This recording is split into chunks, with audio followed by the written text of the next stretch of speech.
ನೋಡಿ, ಜುಲೈ 20ನೇ ತಾರೀಕು ಗಲಾಟೆಯೊಂದಿಗೆ ಆರಂಭ ಆದಂತ ಸಂಸತ್ನ ಮುಂಗಾರು ಅಧಿವೇಶನ ಇವತ್ತು ಗಲಾಟೆ ಗದ್ದಲದಲ್ಲೇ ಮುಗಿದಿದೆ. ಕಲಾಪ ಪೂರ್ತಿ ಆರೋಪ ಪ್ರತ್ಯಾರೋಪದ ರಣ ಮಳೆಯಲ್ಲೇ ಮುಳುಗಿದ್ದು ಜನಸಾಮಾನ್ಯರ ಬರೋಬ್ಬರಿ 206 ಕೋಟಿ ಹಣ ಪೋಲಾಗಿದೆ. ಒಂದು ವರದಿ ಇದೆ, ನೋಡ್ಕೊಂಬ.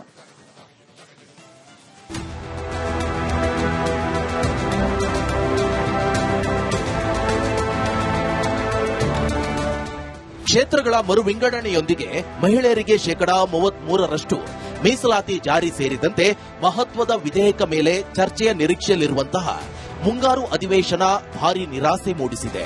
ಸೆನ್ಸಿ ಕಿಚ್ಚು, ದೆಹಲಿ ಪ್ರತಿಭಟನೆ ವೇಳೆಯ ಹಿಂಸಾಚಾರ, ರಾಮ ಮಂದಿರ ಹುಂಡಿಯ ಹಣ ಕಳವು ಪ್ರಕರಣಗಳೇ ಉಭಯ ಕಲಾಪಗಳ ಸಮಯವನ್ನ ಕಿಲ್ ಮಾಡಿವೆ.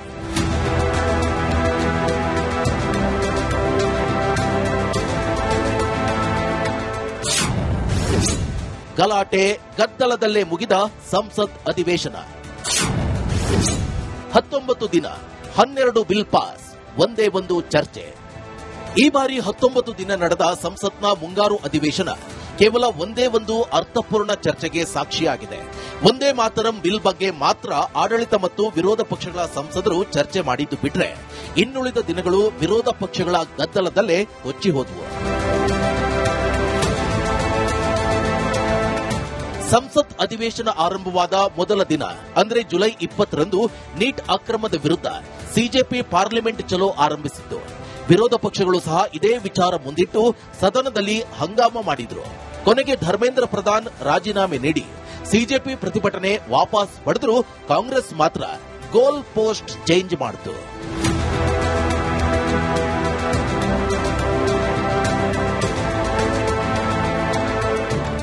ಮೊದಲು ನೀಟ್ ಅಕ್ರಮದ ಚರ್ಚೆ ಅಂತಿಮ. ಕೈಪಡೆ ಬಳಿಕ ದೆಹಲಿ ಪ್ರತಿಭಟನೆ ವೇಳೆ ನಡೆದ ಹಿಂಸಾಚಾರ, ಪೆಲೆಟ್ ಗನ್ ಬಳಕೆ ಮೇಲಿನ ಚರ್ಚೆಗೆ ಒತ್ತಾಯಿಸಿ ಉಭಯ ಸದನಗಳಲ್ಲೂ ಗಲಾಟೆ ಮಾಡಿತ್ತು. ಕೊನೆಗೂ ಗೃಹ ಸಚಿವ ಅಮಿತ್ ಶಾ ಉತ್ತರ ಇಲ್ಲದೆ ಅಧಿವೇಶನ ಅನಿರ್ದಿಷ್ಟಾವಧಿಗೆ ಮುಂದೂಡಿಕೆಯಾಗಿದೆ.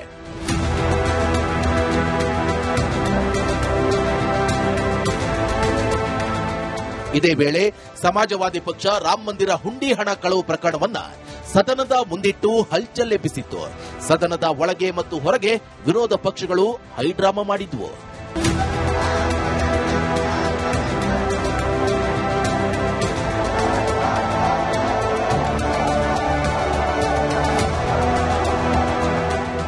ವಿರೋಧ ಪಕ್ಷಗಳ ಗದ್ದಲದ ನಡುವೆಯೇ ಈ ಬಾರಿಯ ಅಧಿವೇಶನದಲ್ಲಿ 12 ಮಸೂದೆ ಅಂಗೀಕಾರ ಆಗಿದೆ. ಅದರಲ್ಲಿ ಒಂದೇ ಮಾತರಂ ಬಗ್ಗೆ ಮಾತ್ರ ಚರ್ಚೆ ಆಗಿದ್ದು ಉಳಿದ ಬಿಲ್ಗಳು ಚರ್ಚೆ ಇಲ್ಲದೆ ಧ್ವನಿ ಮತದ ಮೂಲಕ ಪಾಸ್ ಆಗಿವೆ. Motion moved that the bill be passed. The question is that the bill be passed. Those in favor will please say aye. Those against will please say no. ಚರ್ಚೆಗಳೇ ಇಲ್ಲದೆ ಬಿಲ್ ಪಾಸ್ ಆದ ಬಗ್ಗೆ ರಾಜ್ಯಸಭೆ ವಿಪಕ್ಷ ನಾಯಕ ಖರ್ಗೆ ಅವರು ಕಿಡಿಕಾರಿದ್ದು ಹೀಗೆ. Out हो गया, कोई चर्चा नहीं, बिल कहीं पास हुए और नहीं हो आने को तैयारी नहीं ना. जब खुद ही प्राइम मिनिस्टर कदम नहीं रख रहे, होम मिनिस्टर कदम नहीं रख रहे, और मैं अंदर था, मैं सुन रहा था. सुनने के लिए तुम्हारे रूम में बैठ के सुनने के लिए आते हो? अरे या हाउस में बैठ के सुनो. उसके बाद ये सब ऐसे हैं कि they want to destroy democracy. ಅಧಿವೇಶನದ ಕಲಾಪದ ವೇಳೆ ಕಾಣಿಸಿಕೊಳ್ಳದ ಪ್ರಧಾನಿ ನರೇಂದ್ರ ಮೋದಿ ಮತ್ತು ಗೃಹ ಸಚಿವ ಅಮಿತ್ ಶಾ ಲೋಕಸಭೆಯಲ್ಲಿ ಒಂದೇ ಮಾತರಂ ಹಾಡುವ ವೇಳೆ ಸದನದಲ್ಲಿ ಕಾಣಿಸಿಕೊಂಡಿದ್ರು. ಆದರೆ ವಿರೋಧ ಪಕ್ಷಗಳು ವಾಕೌಟ್ ಮಾಡಿದ್ವು. ಸ್ಪೀಕರ್ ಓಂ ಬಿರ್ಲಾ ಅವರ ಚಹಾಕೂಟವನ್ನು ಬಹಿಷ್ಕರಿಸಿದೆ. ಡಿಲಿಮಿಟೇಷನ್ ಬಿಲ್ ಸೇರಿದಂತೆ ಹಲವು ಮಹತ್ವದ ಬಿಲ್ಗಳ ಬಗ್ಗೆ ಚರ್ಚೆಯ ನಿರೀಕ್ಷೆ ಹುಟ್ಟಿಸಿರುವಂತಹ ಈ ಬಾರಿಯ ಮುಂಗಾರು ಅಧಿವೇಶನ ಭಾರೀ ನಿರಾಸೆ ಮೂಡಿಸಿದ್ದು ಆಡಳಿತ ವಿರೋಧ ಪಕ್ಷಗಳ ಜಿದ್ದಾಜಿದ್ದಿನಿಂದ ಜನರ ತೆರಿಗೆ ದುಡ್ಡು ಪೋಲಾಗಿದೆ.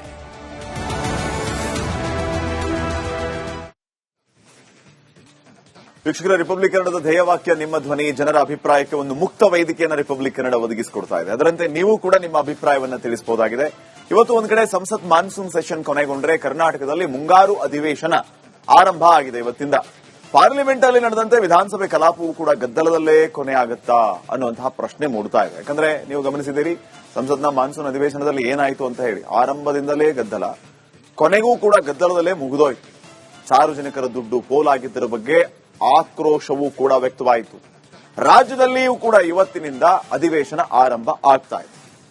ರಾಜ್ಯದಲ್ಲಿಯೂ ಕೂಡ ಅಧಿವೇಶನ ಗದ್ದಲದಲ್ಲೇ ಕೊನೆಯಾಗುತ್ತಾ ಅಥವಾ ಅರ್ಥಪೂರ್ಣ ಚರ್ಚೆ ಆಗುತ್ತಾ ಅನ್ನುವಂತಹ ಪ್ರಶ್ನೆ ಮೂಡ್ತಾ ಇದೆ. ರಾಜ್ಯದ ಅಭಿವೃದ್ಧಿಯ ವಿಚಾರವಾಗಿ ಏನು ವಿಷನ್ ಇದೆ ಆಡಳಿತ ಪಕ್ಷಕ್ಕೆ, ವಿರೋಧ ಪಕ್ಷದವರ ಸಲಹೆಗಳೇನಿದೆ, ವಿರೋಧ ಪಕ್ಷದವರು ಆಡಳಿತ ಪಕ್ಷವನ್ನು ಎಚ್ಚರಿಸುವ ಕೆಲಸ ಮಾಡ್ತಾರಾ ಅಥವಾ ಗೊಂದಲ ಗಲಾಟೆಯಲ್ಲಿ ಈ ಕಲಾಪ ಕೂಡ ಮುಗಿದು ಹೋಗ್ಬಿಡುತ್ತಾ ಅನ್ನುವಂತ ಪ್ರಶ್ನೆ ಇದೆ. ಈ ಬಗ್ಗೆ ನಿಮ್ಮ ಅಭಿಪ್ರಾಯಗಳನ್ನು ಕೂಡ ತಿಳಿಸಬಹುದಾಗಿದೆ. ನಮಗೆ ಕರೆ ಮಾಡಿ. ನಮ್ಮ ಈ ವಾಟ್ಸ್ಆಪ್ ನಂಬರ್ ಅನ್ನ ನೋಟ್ ಮಾಡ್ಕೊಳ್ಳಿ. 2 ಲೈನ್ ಮೆಸೇಜ್ ಕೂಡ ಮಾಡಬಹುದಾಗಿದೆ. ಜೊತೆಗೆ ಕರೆ ಮಾಡಿಯೂ ಕೂಡ ನೇರವಾಗಿ ಮಾತಾಡಿ ನಿಮ್ಮ ಅಭಿಪ್ರಾಯವನ್ನು ತಿಳಿಸಬಹುದಾಗಿದೆ. ಫಸ್ಟ್ ಕಾಲರ್ ರೆಡಿ ಇದ್ದಾರೆ, ಪುಟ್ಸ್ವಾಮಿ ಅಂತ ಮಂಡ್ಯದಿಂದ.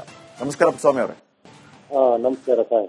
ಎಸ್ ಸರ್, ತಮಗೇನ್ ಅನ್ಸುತ್ತೆ ಸರ್? ಅಧಿವೇಶನದಲ್ಲಿ ಅರ್ಥಪೂರ್ಣ ಚರ್ಚೆ ಆಗ್ಬೇಕು ಅಂತ ಅನ್ಸುತ್ತಾ ಅಥವಾ ಸುಮ್ಮನೆ ಹಿಂಗೆ ಗೊಂದಲ ಗಲಾಟೆಯಲ್ಲಿ ಜನರ ಹಣ ಪೋಲಾಗೋದಾ?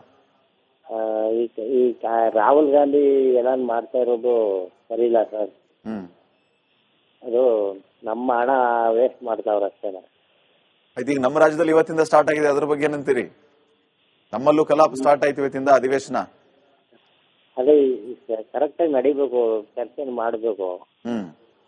ಚರ್ಚೆನ ಮಾಡಿದ್ರೆ ಸುಮ್ನೆ ಗಲಾಟೆ ಮಾಡ್ಕೊ ಹೋಯ್ತಾ ಇದ್ರೆ ನಮ್ಮ ಹಣ ಪೋಲ್ ಮಾಡ್ತಾರೆ ಅಷ್ಟೇನೆ ಅಲ್ವಾ? ಈ ಕಾವೇರಿ ನೀರಿನ ಬಗ್ಗೆ ಇದ್ ಮಾಡ್ತಾ ಇದ್ರಲ್ಲ, ಆ ಕೋರ್ಟ್ ಜಡ್ಜ್ಮೆಂಟ್ ಆಗಿರೋ ಕೋರ್ಟ್ ಕಾಪಿ, ಆ ಜಡ್ಜ್ಮೆಂಟ್ ಆಗಿರೋ ಕಾಪಿ ಇವ್ರು 6,000 ಇದೆಯಾ ಕೇಳಿ ನೋಡಿ. MLA ಹೊಳ್ತಾವು ಹಿಂದೆ ಇಷ್ಟು ನೀರು ಕೊಡಬೇಕು ಅಂತ ಜಡ್ಜ್ಮೆಂಟ್ ಕೊಟ್ಟವ್ರಲ್ಲ ಅವರು, ಆ ಕಾಪಿನ ಮುಖ್ಯಮಂತ್ರಿ ಒಳಿಯಾಲಿ ನಮ್ಮ ಕರ್ನಾಟಕದ ಮಂತ್ರಿ ಒಳಿಯಾಲಿ ಆ ಕಾಪಿಯ ತಕೊಂಡ್ಬಂದು 6,000 ಇದೆಯಪ್ಪ ಅಂತ ಕೇಳಿ ನೋಡಿ ಸರ್. ಅವ ಆ ಕಾಪಿನಲ್ಲಿ ಜಡ್ಜ್ರು ಎಲ್ಲಾ ಟೈಮ್ ಇಷ್ಟು ನೀರ್ ಕೊಡ್ಬೇಕು ಅಂತ ಬರ್ಲವ್ರಲ್ಲ, ಮಳೆ ಹೋದ್ರೆ ನೀರ್ ಕೊಡೋದು, ಮಳೆ ಹುಯ್ದೇನೆ ನೀರ್ ಕೊಡುವಂಗಿಲ್ಲ ಅಂತ ತಾನೇ ಅದಿರೋದು. Okay okay fine, thank you Puttaswamy ಗೌಡ್ರೆ, ಕರೆ ಮಾಡಿ ಅಭಿಪ್ರಾಯವನ್ನ ತಿಳಿಸಿದ್ದಕ್ಕೆ. ಮತ್ತೊಬ್ಬ ಕಾಲರ್ ರೆಡಿ ಇದ್ದಾರೆ, ಮುಬಾರಕ್ ಅಂತ ಕಲಬುರಗಿಯಿಂದ. ಮುಬಾರಕ್ ಅವರೇ ನಮಸ್ಕಾರ. ನಮಸ್ಕಾರ ಸರ್. ನೋಡಿ, ಅಧಿವೇಶನದಲ್ಲಿ ಅರ್ಥಪೂರ್ಣ ಚರ್ಚೆ ಆದ್ರೆ ಒಳ್ಳೇದಾ ಅಥವಾ ಸುಮ್ಮನೆ ಬಂದ್ವಿ, ಗಲಾಟೆ ಮಾಡಿದ್ವಿ, ಹೋದ್ವಿ, ಈ ಮೂಲಕ ಸಾರ್ವಜನಿಕರ ಹಣವನ್ನ ವ್ಯರ್ಥ ಮಾಡುವುದು? ಅಧಿವೇಶನ ಕರೆದೇ ಸರ್, ಅದಕ್ಕೆ ಜನರ ಅಭಿಪ್ರಾಯ ತಗೊಂಡು ಅಧಿವೇಶನದಲ್ಲಿ ಅವ್ರು ಮಾತಾಡಿದ್ರು ಸರ್, ಸ್ಥಳೀಯ ಸಂಸದರು ಶಾಸಕರು. ಅದು ಏನಾಗ್ಬಿಟ್ಟ ಸರ್, ಒಟ್ಟ ಸ್ಥಳೀಯ ಶಾಸಕರು ಅಲ್ಲಿ ಸಂಸದರಾಗಲಿ ಜನರ ಧ್ವನಿಯಾಗಿ ಕೆಲಸ ಮಾಡಲಾಗಿರ್ತಾರ ಅವ್ರು. ಅವ್ರು ವೈಯಕ್ತಿಕವಾಗಿ ನಾನು ಮಿನಿಸ್ಟರ್ ಆಗ್ಬೇಕು, ನಾನು ಅದು ತಗೋಬೇಕು, ಆ ಬಜೆಟ್ ತಗೋಬೇಕು, ಈ ಬಜೆಟ್ ತಗೋ ವೈಯಕ್ತಿಕ ಮಾತಾಡ್ತಾರ ಸರ್. ಯಾರು ಹೊರತಾಗಿ ಜನರ ಸಮಸ್ಯೆಗೆ, ರೈತರ ಸಮಸ್ಯೆಗೆ ಯಾರು ಪರಿಹಾರ ಕಂಡುಕೊಳ್ತಾ ಇಲ್ಲ ಸರ್. ನಮ್ಮ ಉತ್ತರ ಕರ್ನಾಟಕ ಭಾಗದಲ್ಲಿ ರೈತರ ಸಮಸ್ಯೆ ದೊಡ್ಡ ಬರಗಾಲ ಬಿದ್ದ ಸರ್. ಈ ಸಂಸದ್ದಾಗ ಬಿ ಯಾರು ಮಾತಾಡಿಲ್ಲ ನಮ್ಮ ಸಂಸದರು. ಮತ್ತು ಈಗ ಅಧಿವೇಶನ ಚಾಲು ಆಗೈತೆ ಸರ್, ವಿಧಾನಸಭೆ ಅಧಿವೇಶನ ಚಾಲು ಆಗೈತೆ ಸರ್. ಇಲ್ಲಾದ್ರೂ ಕೂಡ ಯಾರು ಮಾತಾಡ್ತಾರ ಆ ನಿರೀಕ್ಷೆದಲ್ಲಿ ಇದೀವಿ ಸರ್. ಇವ್ರಿಗೆ ಏನಾಗ್ಯದ, ನಾನ್ ಮುಖ್ಯಮಂತ್ರಿ ಆಗಿದೀವಿ, ನನಗಿದಿಲ್ಲ, ನನ್ನ ಶಾಸಕರಿಗೆ ನೀವು ಮಿನಿಸ್ಟರ್ ಮಾಡ್ಲಿಲ್ಲ, ಇದ್ರದಾಗಿ ಇವರು ಕಾಲ ಕಳೀತಾರೆ ಸರ್. ಹಿಂಗೆ ಆಗ್ಬಿಟ್ಟದ ಕಾಲನೇ. ಫೈನ್, ಥ್ಯಾಂಕ್ ಯು ಮುಬಾರಕ್ ಅವರೇ, ಕರೆ ಮಾಡಿ ಅಭಿಪ್ರಾಯ ತಿಳಿಸಿದಕ್ಕೆ. ರೇವಣ ಸಿದ್ದಯ್ಯ ಅಂತ ಕರೆ ಮಾಡಿದ್ದಾರೆ ದಾವಣಗೆರೆಯಿಂದ. ನಮಸ್ಕಾರ ರೇವಣ ಸಿದ್ದಯ್ಯ ಅವರೇ. ಸರ್ ನಮಸ್ತೆ. ಎಸ್ ಸರ್, ತಮ್ಮ ಅಭಿಪ್ರಾಯ ತಿಳಿಸಿ. ನಮ್ಮ ಅಭಿಪ್ರಾಯ ಅಂದ್ರೆ ಸರ್, ಇಂಡಿ ಕೂಟ ಇದೆಯಲ್ಲ ಸರ್, ಇವರು ಮೀಡಿಯಾ ಮುಂದೆ ದೇಶದ ಜನತೆಗೆ ಏನ್ ಕೊಡ್ತಾರೆ ಸಂದೇಶನ, ಪಾರ್ಲಿಮೆಂಟ್ ಅಲ್ಲಿ ನಮಗೆ ಚರ್ಚೆ ಮಾಡಕ್ಕೆ ಅವಕಾಶನೇ ಕೊಡಲ್ಲ ಅಂತ ಆರೋಪ ಮಾಡ್ತಾರಲ್ವಾ ಸರ್. ಬಂದ್ರ ಅಮಿತ್ ಶಾ ಅವರು ಮೊನ್ನೆ ಪಾರ್ಲಿಮೆಂಟ್ ಬಂದ್ರು, ಅವ್ರು ಕೇಳಿ ಪ್ರಶ್ನೆಗೆ ಉತ್ತರ ಕೊಡಕ್ಕೆ ಅವ್ರನ್ನ ರೆಡಿಯಾಗಿ ನಿಂತ್ಕೊಂಡ್ರು. ಈ ಅಯೋಗ್ಯರು ದೇಶದ ಬಗ್ಗೆ, ದೇಶದ ಹಿತಾಸಕ್ತಿ ಬಗ್ಗೆ ಸ್ವಲ್ಪನೂ ಗೌರವ ಇಲ್ದ ಇವರು ಅವರು, ನೀವು ಕೇಳಿ ಪ್ರಶ್ನೆನ ಅಂದ್ರೆ ಎದ್ದೋದ್ರಲ್ಲ ಪಾರ್ಲಿಮೆಂಟ್ ನಿಂದನ, ಇವರಿಗೆ ನೈತಿಕತೆ ಇದೆಯಾ? ದೇಶದ ಬಗ್ಗೆ ಗೌರವ ಇದೆಯಾ? ರಾಜ್ಯದಲ್ಲಿ ಹೆಂಗಾಗ್ಬೇಕು ಅಧಿವೇಶನ ಅಂತ ಹೇಳಿ ರೇವಣ ಸಿದ್ದಯ್ಯ ಅವರೇ. ಆಯ್ತು, ಅಲ್ಲಿ ಮುಗಿತ, ಇವತ್ತಂತೂ ಅಲ್ಲಿ ಮುಗೀತು ಸಂಸತ್ ಮಾನ್ಸೂನ್ ಅಧಿವೇಶನ. ರಾಜ್ಯದಲ್ಲಿ ಇವತ್ತಿಂದ ಸ್ಟಾರ್ಟ್ ಆಗಿದೆ. ಇವ್ರಿಗೆ ಚರ್ಚೆ ಬೇಕಿಲ್ಲ, ದೇಶದ ಹಿತಾಸಕ್ತಿ ಬೇಕಿಲ್ಲ, ಗೊಂದಲ ಎಬ್ಬಿಸ್ಬೇಕು ಅಷ್ಟೇ. ಇವರು ಉತ್ತಮ ಆಡಳಿತ ಪಕ್ಷವಾಗಿ ಇದು ದೂರದೃಷ್ಟಿ, ವಿಶಾಲವಾದ ಮನೋಭಾವನೆಯಿಂದ ಸಕಾರಾತ್ಮಕವಾದ ಸಲಹೆ ಸೂಚನೆಗಳನ್ನ ಸರ್ಕಾರಕ್ಕೆ ಕೊಡೋದು ಅವ್ರ ಕರ್ತವ್ಯ ಅಲ್ವಾ ಸರ್. ಸದನದಿಂದ ಅವನು ಕಳ್ಳ ಹೋದಂಗ ಹೋದ್ನಲ್ಲ ರಾಹುಲ್ ಗಾಂಧಿ, ಅವನು ವಿರೋಧ ಪಕ್ಷದ ನಾಯಕನ ಇಲ್ಲ ಬೇರೆ? ಧನ್ಯವಾದ ಕರೆ ಮಾಡಿ ಅಭಿಪ್ರಾಯ ತಿಳಿಸಿದ್ದಕ್ಕೆ. ಈಗ ಮತ್ತೊಬ್ಬ ಕಾಲರ್ ಹಿಡಿದಾರೆ, ಅಮಿತ್ ಅಂತ ಬೆಳಗಾವಿಯಿಂದ. ಅಮಿತ್ ಅವರೇ ನಮಸ್ಕಾರ. ಸರ್ ನಮಸ್ಕಾರ. ಎಸ್ ಅಮಿತ್ ಅವರೇ, ಟಿವಿ ವಾಲ್ಯೂಮ್ ಮ್ಯೂಟ್ ಮಾಡ್ಕೊಂಡು ಮಾತಾಡಿ, ನಿಮ್ಮ ಅಭಿಪ್ರಾಯ ತಿಳಿಸಿ. ಅಮಿತ್ ಅವರೇ, ಎಸ್ ಮಾತಾಡಿ. ಈಗ ನಿಮ್ಮ ಅಭಿಪ್ರಾಯ ತಿಳಿಸಿ. ಆ ಟಿವಿ ವಾಲ್ಯೂಮ್ ಮ್ಯೂಟ್ ಮಾಡ್ಕೊಂಡು ಫೋನಲ್ಲಿ ಮಾತಾಡಿ. ಹಾ ಸರ್. ಎಸ್ ಮಾತಾಡಿ, ನಿಮ್ಮ ಅಭಿಪ್ರಾಯ ತಿಳಿಸಿ. ಈಗ ಸರ್ ರಾಜ್ಯದಲ್ಲಿ ಮತ್ತು ಕೇಂದ್ರ ಸರ್ಕಾರದಲ್ಲಿ ಅಧಿವೇಶನ ನಡೀತಾ ಇದೆ ಸರ್. ಈಗ ನೂರಾರು ಸಮಸ್ಯೆಗಳಿದೆ ಸರ್. ಅಲ್ಲಿ ಆಯಾ ಲೋಕಸಭಾ ಮತಕ್ಷೇತ್ರದಲ್ಲಿ MLA ಸರ್ ಅಂತದ್ರ ಬಗ್ಗೆ ವಿಚಾರಣೆ ಮಾಡ್ಬೇಕು ಸರ್. ಈಗ ಯಾಕಂದ್ರೆ ಬರೀ ಇವ್ರ ವಿರೋಧ ಪಕ್ಷದಲ್ಲಿ ಅವರು ಇವರು ಇದು ಮಾಡೋದ್ರಿಂದ ಸರ್ ಜನರ ಸಮಸ್ಯೆಗಳನ್ನ ಆಲಿಸ್ಬೇಕು ಸರ್.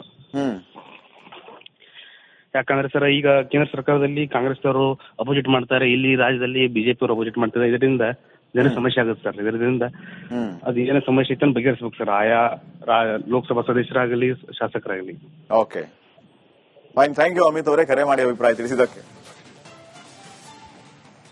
ಸೊ ಜನರು ಈ ರೀತಿ ಅಭಿಪ್ರಾಯವನ್ನ ತಿಳಿಸ್ತಾ ಇದ್ದಾರೆ. ಹಣ ವ್ಯರ್ಥ ಆಗದೆ, ಸಮಯವೂ ವ್ಯರ್ಥ ಆಗದೆ, ಅರ್ಥಪೂರ್ಣ ಚರ್ಚೆ ಆಗಬೇಕು, ಇದರಿಂದ ರಾಜ್ಯ ಅಭಿವೃದ್ಧಿ ಆಗಬೇಕು ಅನ್ನೋ ಮಾತುಗಳನ್ನ ಹೇಳ್ತಾ ಇದ್ದಾರೆ. ಸರ್ಕಾರ ಇದನ್ನ ಎಷ್ಟು ಗಂಭೀರವಾಗಿ ತಗೊಳುತ್ತೆ ಅನ್ನೋದನ್ನ ಕಾದ್ ನೋಡೋಣ.